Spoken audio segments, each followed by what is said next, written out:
Hello YouTube, this is You Can Do It Dave. Today I'm going to run you through one of my projects that I've been working on. Now this is for the hobbit home. I'm building a hobbit home with a 7-foot round door, and the idea is to have crossed sting swords on the front door. So I have to make the swords. Cast aluminum. This is the styrofoam model that I bought for like 15 bucks, 20 bucks. Okay. And this is one of my first attempts. Actually, third attempt. Okay. Has a little bit of a notch in the blade, but I managed to get it all painted up and sealed. And the idea is that I will have 2 of these crossed on my front door, just like that. 7-foot round door with this in the center. Should look pretty cool. Okay, so I have to make one more sword to cross with this one. Okay. So what I've been working on is you make up your molding box just big enough for the sword itself, with maybe an inch all the way around. Let's flip that around. About an inch all the way around, maybe a little less, 1 finger's width. You have the top half of the molding box made out of 2x4s, and you have the bottom half of the molding box with guide pins. You need these guide pins, okay? Once you get this all packed with sand, and this mold and the model is somewhere in here in the center, when you lift it out to take the mold out, you line it up with your guide pins and then slide it into place. That way you know your 2 molds are right on. Okay, so we'll get rid of the top half for right now. Okay, set this aside for right now. Now, before you do anything, you have to make sure that you have everything oriented in the right direction. And I've messed this up a few times. I've done 3 or 4 pours, and each time, for some reason, I make a little boo-boo. Your guide pins have to face down when you first fill up the mold. So this will be the base. This will be the bottom of the mold that the model is sitting on. Okay, I'm trying to explain this the best I can. So take this board, screw it down there.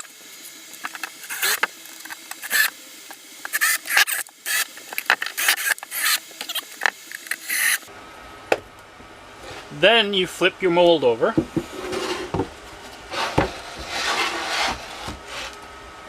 And you set in your model.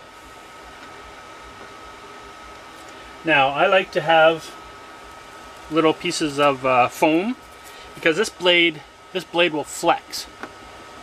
Okay, and you don't want too much flex in your blade. So, there's the big piece here. There's one big piece that fits under the hilt.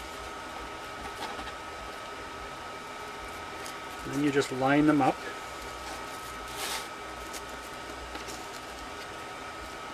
Something like that.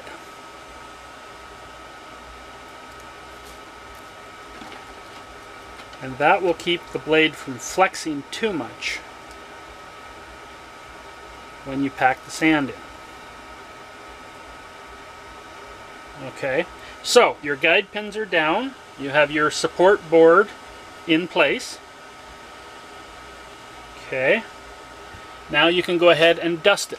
Now, this is special separating dust for mold making. Do not use baby powder, because baby powder is meant to hold moisture. Any moisture near 1200 degree aluminum, not good results.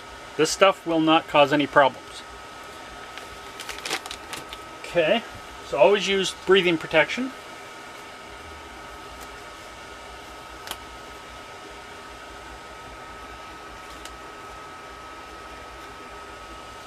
And just put a fine little dusting all over it.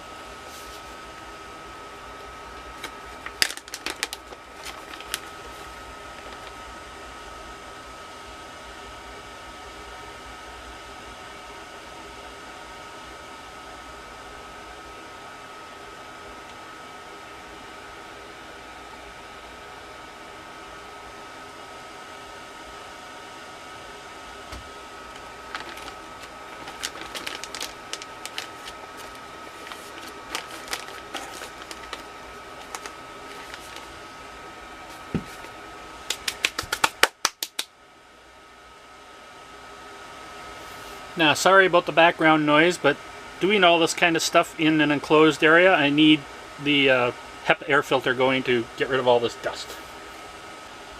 Okay, so once the dust is settled, you can start sifting the oil. This is oil-based forming sand. Okay, some people call it Petrobond. I'm not sure what these guys call it. But you run it through a sifter, and that way all those little bits and pieces of sand will get into the pattern and fill it up. So you get a nice detail on the pattern.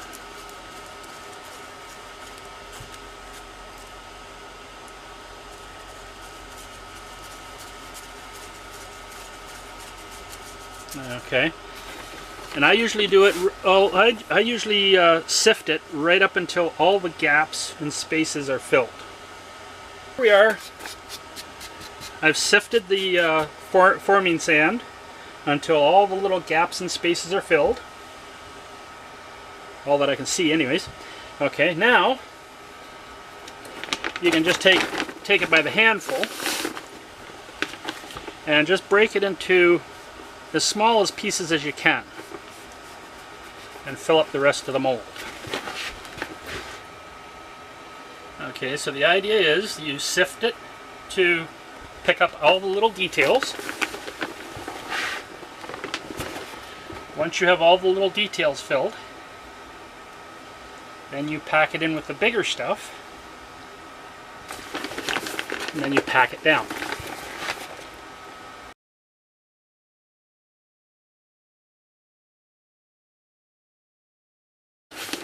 I've only done this sword 2 or 3 times, so I'm still fine-tuning my process. But like I say, I like to have a nice layer on there before I start packing it.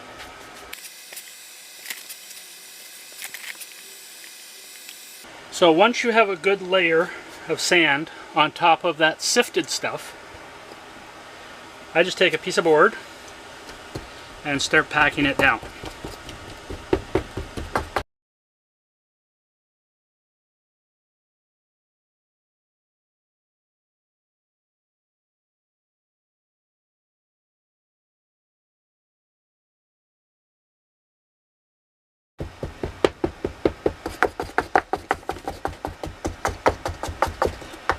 So what that gives you is the fine detail is pressed in, and then this will keep the mold solid.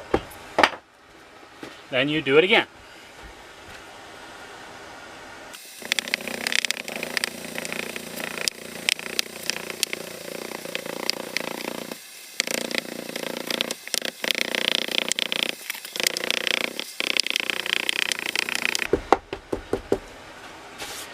And you keep doing that until you're right level with the top of the mold.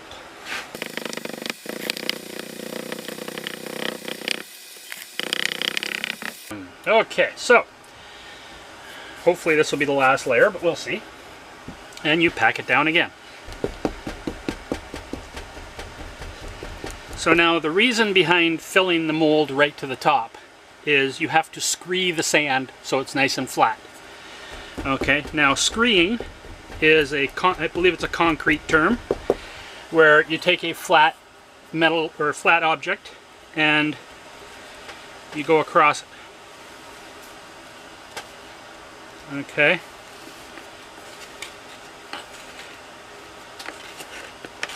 Just like that.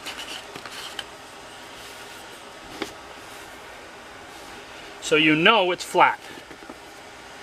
And the reason you want it flat is because this is going to be the base for your mold.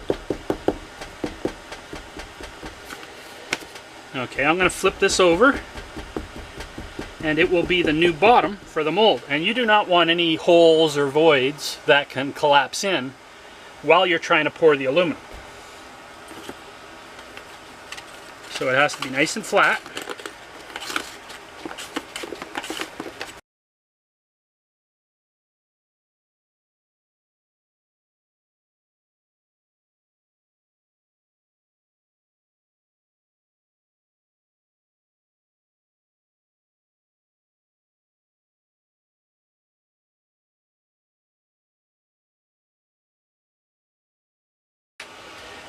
Okay, so you have your mold in there.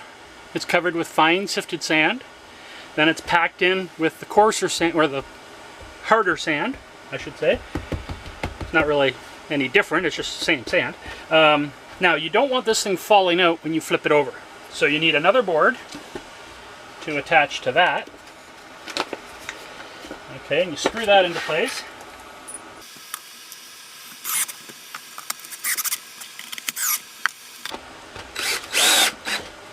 Now you basically have a plywood sandwich with sand in the middle. So you can do whatever you want with it. You can move it around. It's not going to go anywhere. Okay, now comes the interesting part.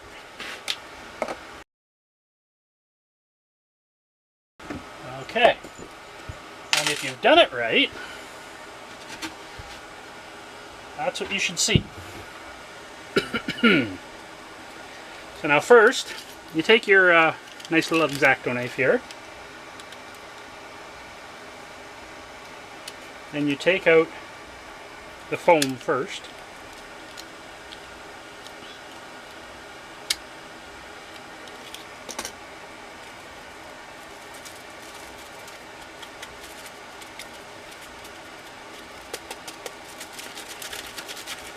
Okay, set that aside for later.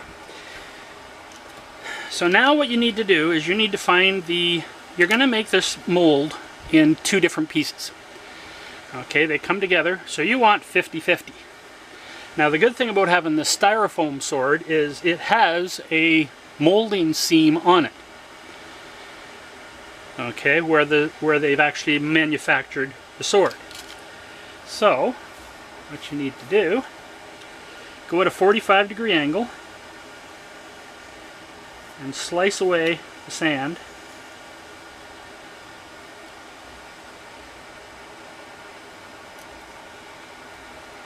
Just like that.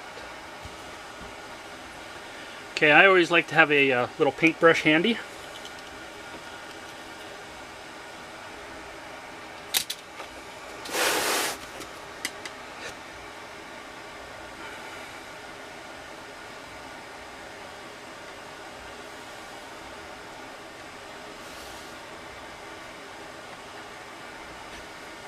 Okay, so you find the tip of the sword first.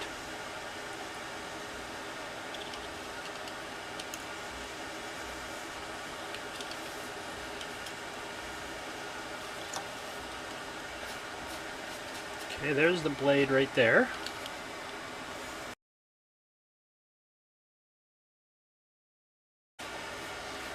Now I do apologize for the background noise. That fan is making a bit of noise. But you can see the separating powder. So whenever I brush it, there is a chance that I'm stirring up this really fine dust. So we'll just keep that little puppy running.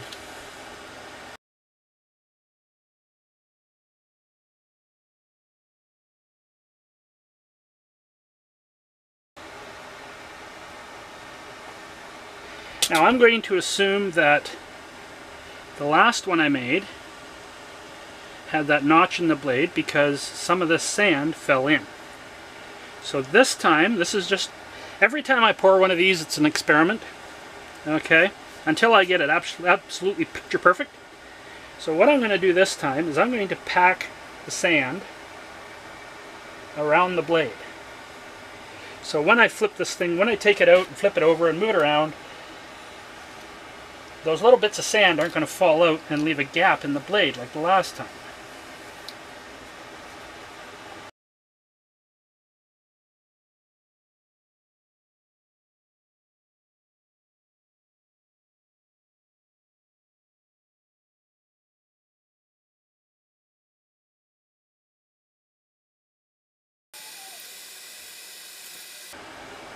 Now let's see if I can show you that 50% line here that I'm talking about. See right there? There's the molding line. So pack it in there.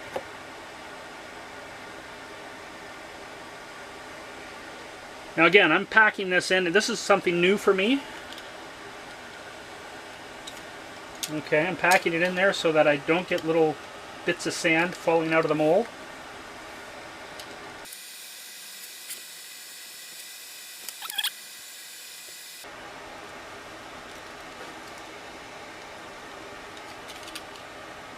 45-degree angle or so, something like that.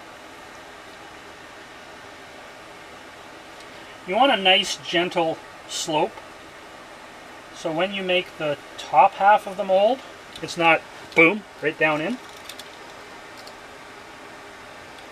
And you got to remember, this sand, it's only sand you're working with.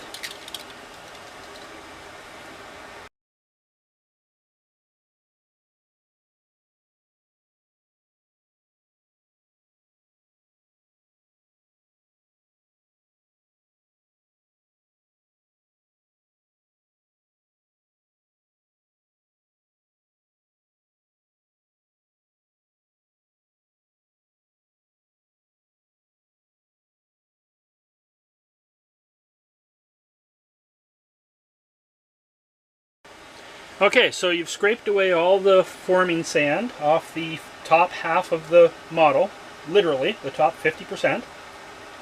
So when you lift it out, there shouldn't be any undercuts to wreck your mold.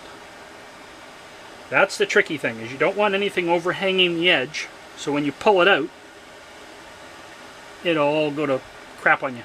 Okay, so you take your top half of the mold, you set it right against the guide pins, and then you do the same thing with this part. First you sift it.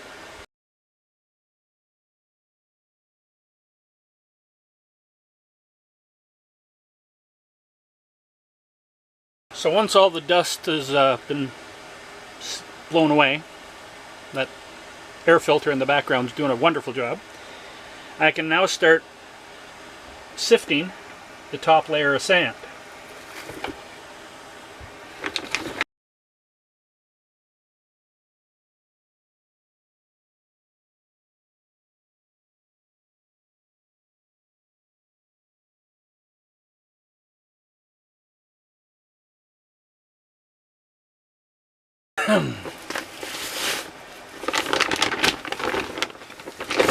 Then you do the same thing again. You take your big stuff and you just kind of break it down.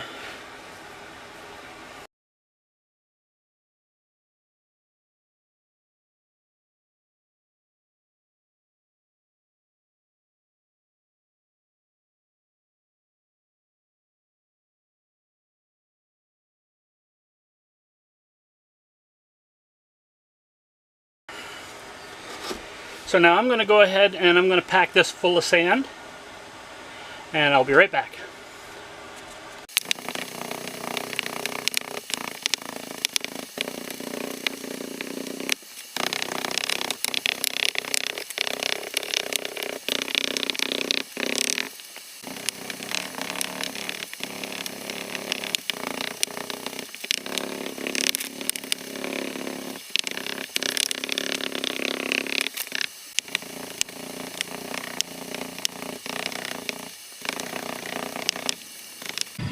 Okay, so now that I've screed off the top and made it nice and flat, it's time to open it up and see what I've got. Very carefully lift it off. Try not to bump it too hard.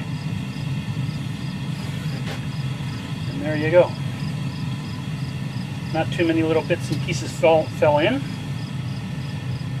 So now, well, we gotta move this over. Set this down, pull out the original, just like that. Brush out any little bits that have fallen in, because that's where you're going to get your imperfections from.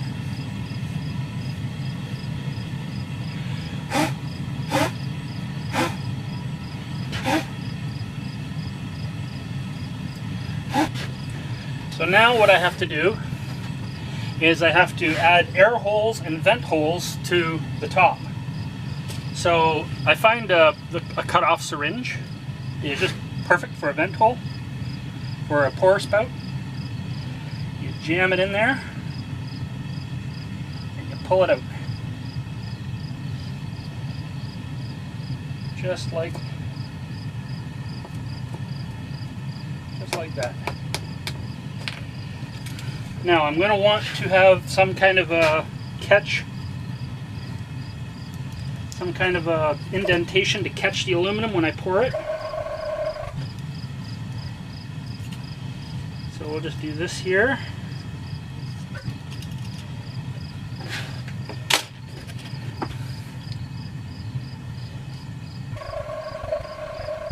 Sounds like my burner's giving me a hard time. In the background you can hear the melter going. I'm trying to melt the aluminum to pour this thing. Now I need to use a thin rod,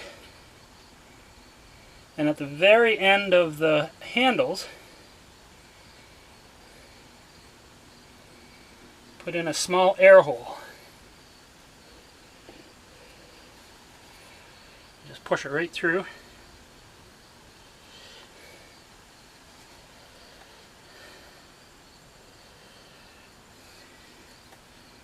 Small air hole there.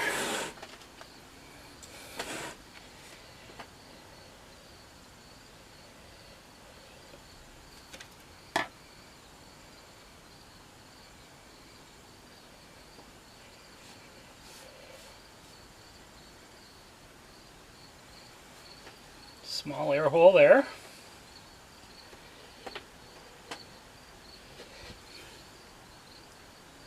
Okay.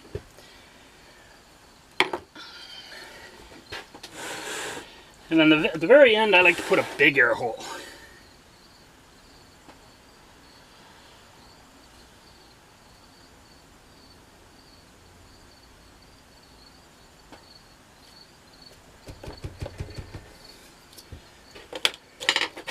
And of course my syringe does not go all the way through, so I have to put the steel rod in to make a pilot hole.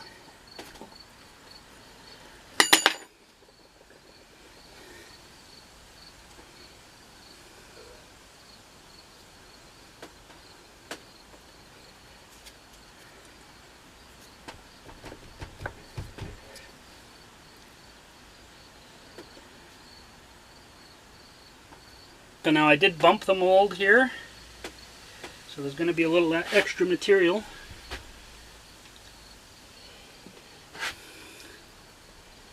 But the good thing about this is you can always grind off any extras. It's not the end of the world. I'm not going to scrap the pattern just yet. Okay.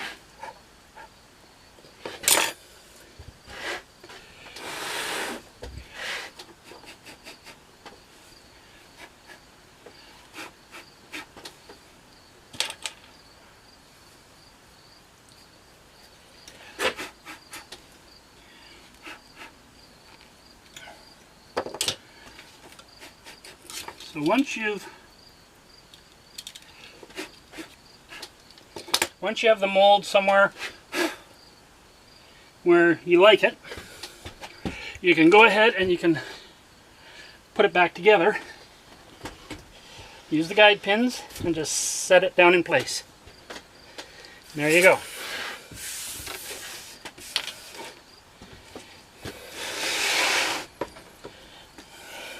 Now you're ready to pour.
Okay, so here is the mold for the sword.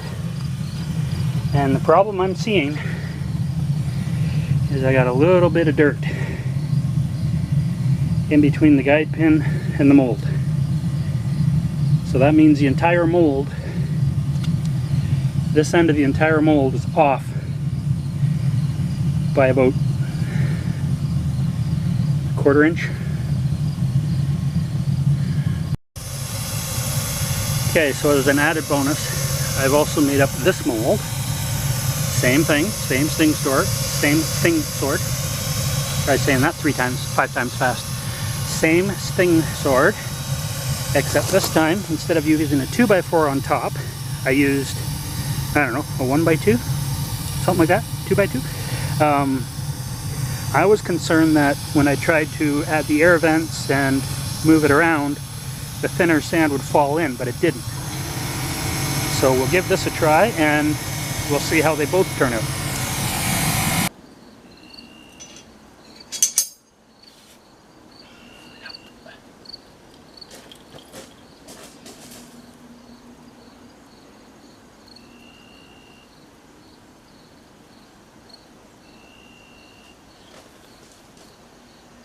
Pour it down there too.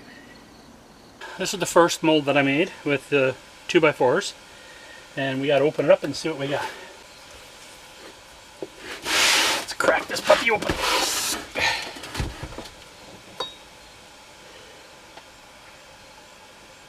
Yep, that's what I thought.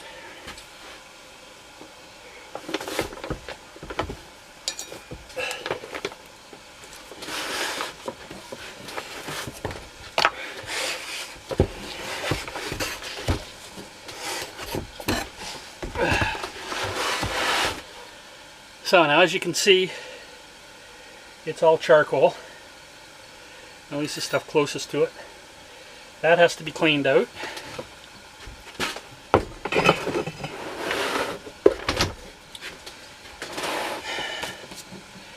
And as for the mold moving on me,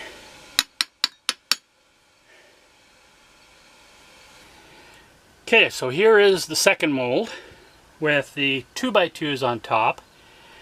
And I did manage to line up the guide pins. So hopefully this one is a little better. So let's crack this puppy open and see what we got.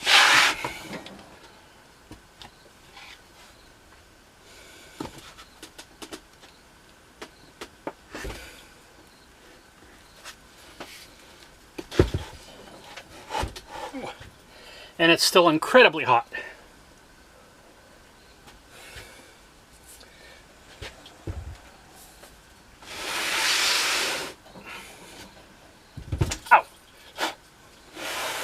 Big mess of this thing here. I don't think there's any other way.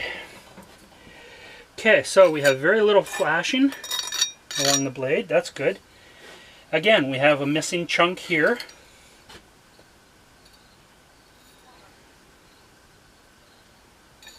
We have a missing chunk in the blade there. Pull her out and see what she looks like. Okay, so now this one here I did not pack. This one here I did not pack around the blade, and it's wavy. Okay, got nice. Again, we're missing a notch there. I keep getting that notch for some reason.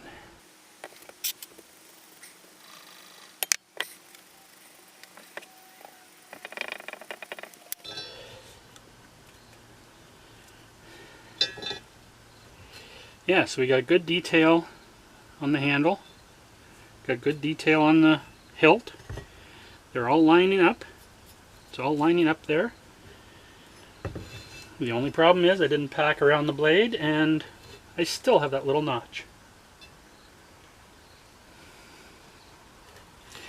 But again, we will, I'll have to clean this one up and get the grinder to her and see what I can do.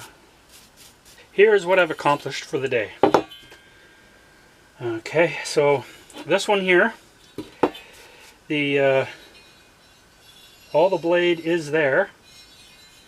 Okay, but since the mold was a little bit off, I got a lot of flashing. This one here, the mold lined up beautifully, very little flashing, but the blade's wavy and I've just got another notch in the blade. But yeah, the detail is there. So I'm going to have to grind this one as well and see which one. So there's the original. There's the one that I made that's got the little tiny notch in it.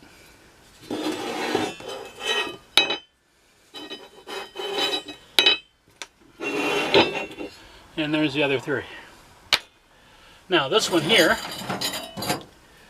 was, I think, my third attempt. And let's see, what was wrong with it? Yes, the same thing was wrong with it, is that the mold had moved and it was out by 1/4 inch. So I got up bright and early this morning, ready to tackle this project again and finish it off. And this is one that I had lying around from a previous pour. And again, the molds were not quite lined up. Can you see it there? I'm not sure if you can see it. But you have this piece here, and then the top half was off by 1/4 inch. Okay, so when you try to grind it and smooth it off, there's no way you can do that. Okay, so that's garbage. Well, recycled. Okay, this one here, you remember the little bit of dirt in between the guide pin and the mold? Well, it looks fine here, so I cut off the flashing. Okay, no problem there. You flip it over and you're cutting into the pattern. So your molds have to line up perfectly in order to be able to trim and make it look pretty. Okay, so that's recycled. Okay, so the second mold with the 2x2s on top, it's about the best one. I trimmed it all up, polished it up, well, didn't polish it, but smoothed it off, got all the flashing off it. The only problem is that darn notch. Okay, the blade is a little bit wavy. It's one that I've made up with the small little notch in it, and I'm going to go with the one with the big notch in it. Okay, and the reason I'm doing this is I want to cross them on my front door. Okay, and I want to see how they're gonna weather.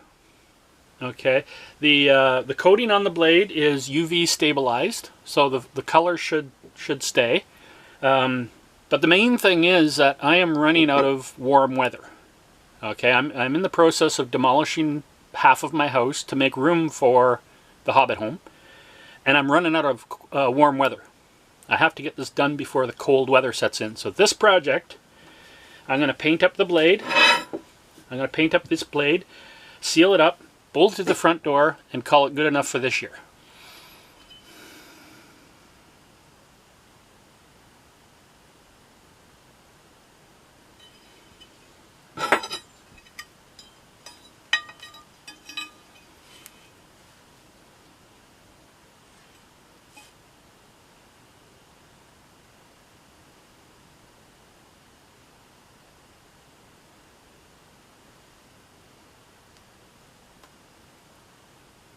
Okay, so here we are 4 years after that video was taken, and as you can see, the paint is pretty good. So now that's the one with the small notch. Paint is a little worn off there. That's the one with the big notch. Yeah, I'm going to say that's good enough for the Hobbit home.